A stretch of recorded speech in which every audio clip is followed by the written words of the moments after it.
Up to now, we've been dealing with point charges. Now I want to look at the concept of charge density. We're going to have three different types of charge densities: line charge densities, surface charge densities, and volume charge densities. A line charge density might be a useful form if you had a rod that had charge distributed on it. The symbol we use to indicate line charge density is rho with the subscript of L. As an example, let's say we had a rod that was of length 2 meters, and that for every meter of length there were 3 coulombs. So we would say the line charge density is 3 coulombs per meter. So the total charge on our line will be the 3 coulombs per meter times our length of 2 meters. The meters would cancel, leaving you with a total of 6 coulombs on our line. If you're dealing with the capacitor, surface charge density might be a useful concept to describe the density of charge on a capacitor plate. A surface charge density is the amount of charge per unit area, or coulombs per meter squared. The symbol rho with the subscript S is used to indicate surface charge density. As an example, we have a plate that's 3 meters by 2 meters, and the charge density on the plate is 3 coulombs per meter squared. So for every square meter of plate, you would have 3 coulombs. The total charge on this plate will be the charge density of 3 coulombs per meter squared times the plate area of 6 meters squared. The meters squared cancel, and you're left with 18 coulombs on this plate. Our final charge density is volume charge density, and it is indicated with the symbol rho with the subscript V. Volume charge density is the amount of charge per cubic meter. As an example, let's say we have 5 coulombs per cubic meter. That means for every cubic meter you're going to have 5 coulombs of charge. Let's assume we have some volume here that has a total volume of 10 cubic meters. So the total charge on this object is the charge density of 5 coulombs per meter cubed times the volume of 10 cubic meters. The meter cubes cancel, and you're left with 50 coulombs as the charge on that object. In these examples, we were assuming uniform charge densities, but the charge density can vary with position. In that case, to find the total charge on an object, you would have to do an integration.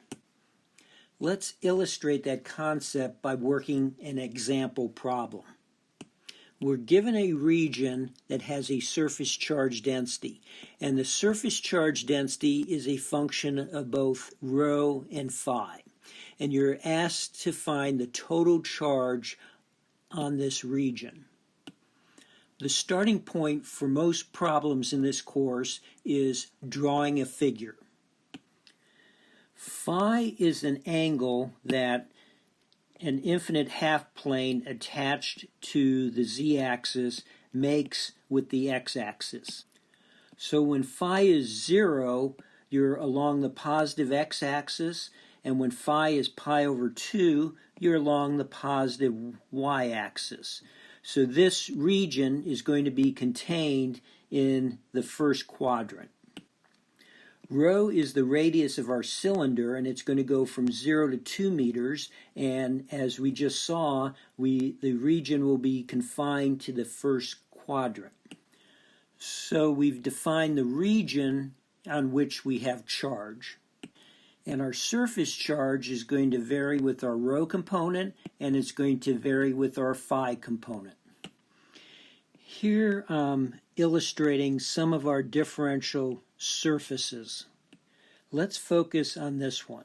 So this side is of length d rho, and this side of length rho d phi. So this differential surface is equal to rho d phi. So there's a charge associated with this differential surface. It's just the surface charge density times the area ds. So the charge associated with this differential surface is rho sub s rho d phi. To obtain the total charge in this region, we would have to sum up the dq's from rho equals 0 to 2 meters and phi equals 0 to pi over 2 radians. For dq, let's substitute this expression. For rho sub s, we will substitute this expression. Rho sub s has units of coulombs per meter squared. ds has units of meters squared because rho is in meters and d rho is in meters. So this will indeed give us charge. I've rearranged this equation and indicate its units of coulombs.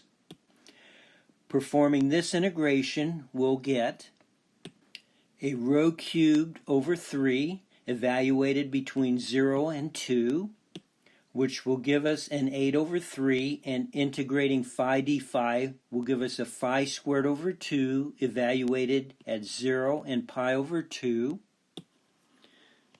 to give us a total charge in that region of 8, 6, pi squared over 4 coulombs, which is pi squared over 3 coulombs.